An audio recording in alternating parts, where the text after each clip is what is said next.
તો સાબરમતી નદી 1 એપ્રિલથી ખાલી કરવામાં આવશે। 1 એપ્રિલથી 15 જૂન સાબરમતી નદી ખાલી રહેશે। અઢી મહિનામાં સુભાષ બ્રિજનો સ્પાન તોડાશે। 235 કરોડના ખર્ચે નવો બ્રિજ બનાવવાની કામગીરી, બ્રિજના જૂના ભાગને તોડીને નવો બનાવવાની કામગીરી કરાશે। સાબરમતી નદી અંગે સિંચાઈ વિભાગ કે જેઓએ પરિપત્ર જાહેર કર્યો છે। અઢી મહિનામાં સુભાષ બ્રિજનો સ્પાન તોડવામાં આવશે। 235 કરોડના ખર્ચે નવા બ્રિજની કામગીરી કરવામાં આવશે। બ્રિજના જૂના ભાગને તોડીને નવો બનાવવામાં આવશે।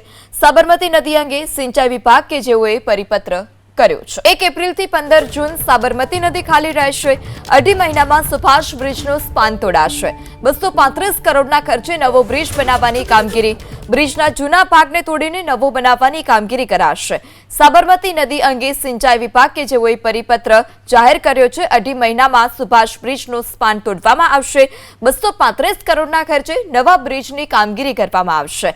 બ્રિજના જૂના ભાગને તોડીને નવો બનાવવામાં આવશે। સાબરમતી નદી અંગે સિંચાઈ વિભાગ કે જેઓએ પરિપત્ર કર્યો છે।